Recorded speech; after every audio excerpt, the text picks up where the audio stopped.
Hello loves, welcome to my channel, welcome back to my channel. My name's Gabriella for those who don't know me. So for today's video, it's going to be my first book video. I recently got into reading within like the past year. I started like right before 2022 and I literally just been so obsessed with reading, watching book videos, and so I really wanted to make them and like share my favorite books, my recommendations, my reviews on like TikTok famous books, which is a video I'm planning on filming because I love watching those and sharing my opinions because I feel like everybody has such different like views on books, so I'm hoping that with posting like my book videos, if you kind of get a taste of what I like, then you can get some recommendations of books from me. So that being said, I haven't posted in a while, but I've been super active on my TikTok. It is Gabriella Wrongstead. If you want to see more content from me, I still love posting about makeup, lifestyle, vlogs, but I just want to incorporate books and reading because I just love books. But yeah, if you're interested in like book videos and book hauls, book recommendations, book reviews, anything books, make sure to subscribe and also let me know in the comments what videos you want to see from me with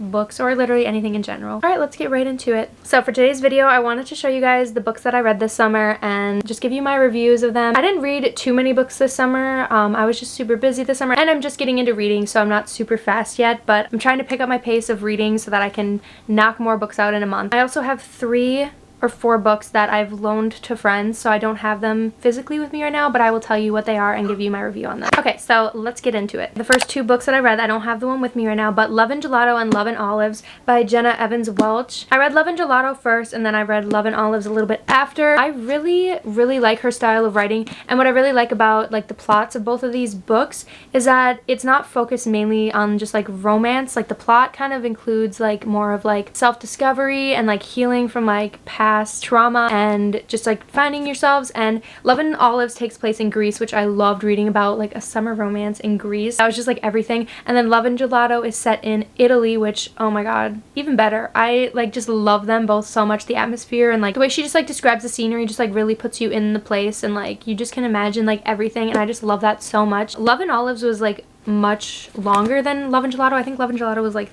300 pages and this one was 500, but I still liked it. I would have to say that I rate Love and Gelato 5 stars and I rate Love and Olives 4 stars. I liked Love and Gelato better, but they're both so good. I'm just gonna give you a quick little description of what each book is about. So Love and Olives is about a girl named Liv who goes to visit her dad who lives in Greece, and she hasn't seen him since she was 8 because he left her and her mom, and so she's got a lot of trauma about that, and she just is trying to heal from it because her and her dad were best friends and they shared a love for the lost city of Atlantis. And so she goes to Greece, she like meets with him, and you kind of see them like reconnect a little bit. You see all the painful memories be brought up because she's kind of dealt with a lot over the years. And then there's a boy named Theo who comes into it, and he's kind of like the dad's apprentice, and Liv and Theo kind of like bicker at first because Liv doesn't see eye to eye with her father's views and Theo kind of just goes with everything the dad says.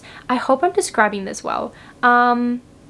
So you kind of just see Liv slowly begins to discover what her father wanted her to come to Greece for, which is a surprise. I'm not going to say what for. But yeah, I really liked this book. It was really good. Love and Gelato is about a girl named Lena, and her mother passed away, and her dying wish was for her to go to Italy because that's where her mother spent a lot of her time, and she just wants to have Lena go there. And what you kind of see throughout the book is like Lena is discovering Italy like through her mother's eye because she finds her mother's diary, which she slowly like reads throughout the book, and you kind of like get more and more of like what happened with her mom. Just kind of see how Lena heals from her mother's death and is like discovering Italy for the first time through her mother's eyes, through her diary. And there's also a boy that she meets when she's there named Ren. I love Ren! Oh my god. And he kind of helps show her around Italy. He's a really good friend to her. I love that book so much. I hope I described that well because oh, that book is so good. Those are the first 2 that I read. Okay, I'm throwing this in here quick because I'm actually reading this one right now, so I just had to throw it in because technically I'm reading it this summer. It's currently like August 23rd. Book Lovers by Emily Henry, which is my first Emily Henry book. I'm liking it so far. I'm really not that far into it, but I'm also waiting for my tabs to come in the mail because I'm going to annotate this book. I haven't started annotating any of my books yet, but I wanted to start, so I'm kind of holding off. I'm waiting for those to come. But so this book I've heard is really good and I'm really excited to read it, so I just had to throw this in here. But I obviously can't read it yet because I haven't read it. But if you follow me on Instagram, I'll probably post about it. I always post about what like my reviews are of the book after I read them, so if you want to follow me on Instagram, it is Gabriella.Wrongstead. So if you want to stay updated on my thoughts of this. Okay, next I read Alex Approximately by Jen Bennett, and oh, I forgot to also say that Love and Olives and Love and Gelato are closed door romances. If anybody wants to know that, basically what it means is that there's no like super spicy scenes or anything. And if you like spicy scenes, which I read some books that have it in there, I'll disclose if like the books are open or closed door romance. Open is like you kind of see more into like spicy stuff, and then closed door are you don't see anything like super spicy. But I like reading both, honestly, so I feel like I want to recommend both in case like my viewers, you guys, like both too. So Alex Approximately is about a girl named Bailey / Mink. That's like her nickname, and she basically meets this guy on an online chat about like movies. They really like classic films, and they like talking about it, and his name is Alex. And he lives like in the town where her dad is from, and they really want to like meet each other, and he really wants her to fly out to meet her dad. So she does over the summer, but she doesn't tell Alex that she's like moved to live with her dad in the town where Alex is from, because she's really just like shy. So she's like, her plan the whole summer is to like scope out and try to find Alex so that she can kind of like see what he looks like, because they don't know what each other looks like. They don't know each other's real names. You kind of see her like try to find him throughout the book, and then she ends up meeting another guy named Porter, and she kind of starts to fall in love with him, but then she's like, what about Alex? But yeah, this book was really good. It kind of reminded me of like Cinderella's story, because she's got like an online relationship with somebody, but they don't like know who each other is in real life.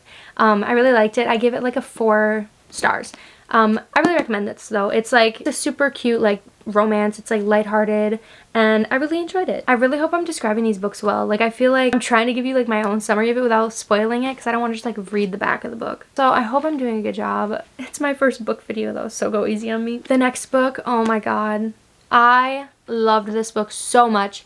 Every Summer After by Carly Fortune. So good. This is her first novel, and I'm so excited to read her next one she's coming out with, because I loved her writing in this book so much. The characters, oh, so good. This book is basically about a girl named Persephone, but Percy for short, and you kind of see 2 different storylines, one in the past like 16 years ago, and it kind of like flashes back each chapter. It shows like her growing up and falling in love with a guy named Sam, and they're like best friends when they're younger. They meet when they're like 12, and you kind of see them every summer after. You see them every summer and how the relationship grows. They only see each other every summer because she goes to like a cabin lake house where he lives all year round. And then every other chapter, so it flashes to the present, and they haven't talked for 12 years.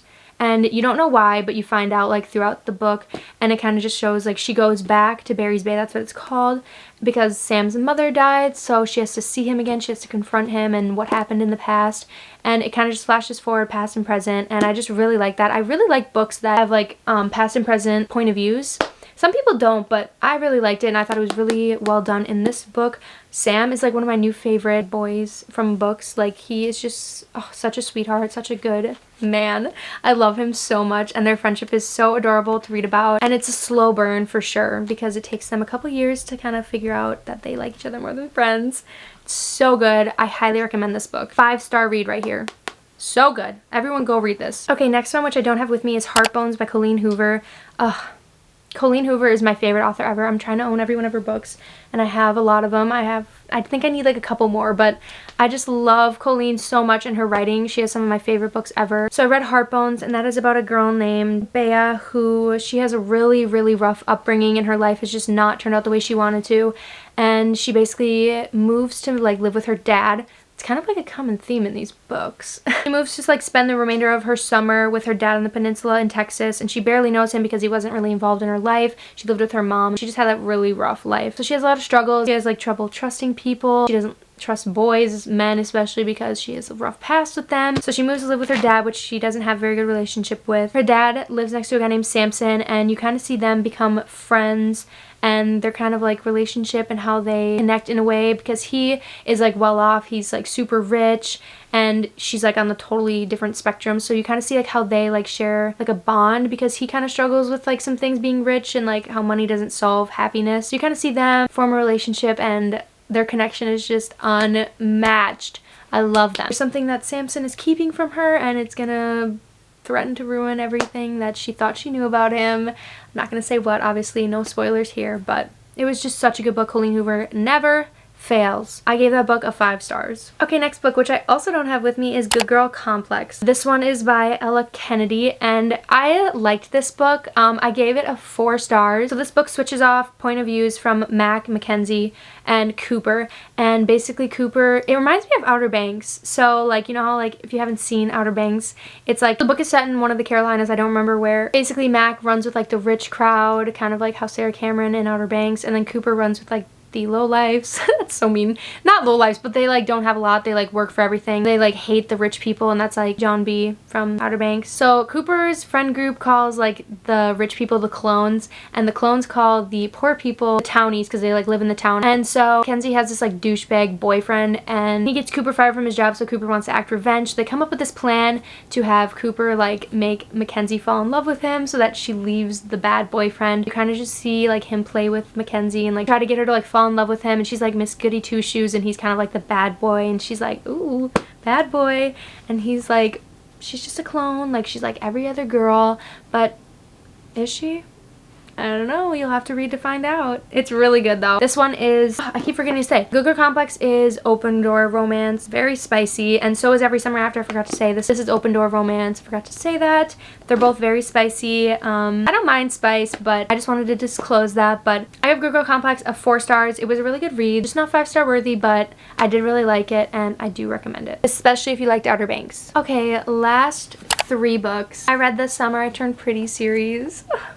I loved this series so much. I just know I would have loved it too, like when I was younger, because it's definitely like kind of like for like a younger audience. Like I feel like I would have loved it in like middle school, beginning of high school, but I still loved it as a 22-year-old. So like I got so connected to these characters. It was also the first series that I've read, so like you really just like got connected to the characters because obviously like you read them throughout 3 books. This series was so good. Basically it's about a girl named Belly, Jeremiah, and Conrad, and Jeremiah and Conrad have a mother named Susanna who's best friends with Belly's mom named Laurel, and Belly goes to a summer house every summer, and it's Jeremiah and Conrad's summer house, so they always spend the summers together. And you see Belly, she like is obsessed with Conrad. She's always loved Conrad growing up. She had a huge crush on him. And this summer when they go back, I think she's like 15, and she's kind of like grown up a little bit more. She doesn't have braces or glasses anymore, and she's just kind of like grown into herself more. And so Jeremiah and Conrad kind of like notice that, and there's kind of a love triangle between them because Jeremiah kind of starts to like Belly, but Conrad maybe likes Belly. He's kind of standoffish. She like loves Conrad. So it's just about her relationship with them, her finding herself. She's becoming a woman. I love Susanna and Laurel. They're best friends, and their like relationship is so beautiful. I love reading about it. So the first one is mostly about like her going back to the summer house when she looks a little different, a little more grown up. She kind of catches Conrad and Jeremiah's attention, and you kind of see them throughout the summer. I don't think I'm going to tell you what the second and third book are about. I can't tell you what the second book's about because then it'll spoil what happens at the end of this one, and I can't tell you what happens in this because it spoils like literally everything in these first 2. So just go read them. I basically told you the gist of it. It's about a girl named Belly who's in love with Conrad, and there's a brother named Jeremiah too that maybe likes Belly. It's kind of like a love triangle. I love these characters so much. I got so attached. I was so sad to finish reading them, but I highly recommend this series. Jenny Han slayed. I loved it so much. I gave the series in total 5 stars, but I would say like it's hard to rank like each one on its own. I feel like all 3 together are 5 stars, but maybe like separately they're like 4 stars, I think. I think the last one's my favorite though, I think. But yeah, love these 3 5-star reads. They're closed door romances also. Alright, and that is what I like read this summer. I need to get into reading more. I'm going to start to try to read more. I know it's not like a ton. Some people read like 18 books a month, but like I'm getting there. But let me know if you guys have any book recommendations, and also let me know what kind of videos you want to see. Any more book videos, any more book vlogs. I would love to do them for you. But yeah, I hope you guys enjoyed this video, and I hope that I did a good job explaining these books and recommending them and convincing you should read these books because they're all so good. But yeah, thank you guys for watching. I love you so much. Make sure you follow me on all my socials. It'll be linked down below. And thank you guys for watching.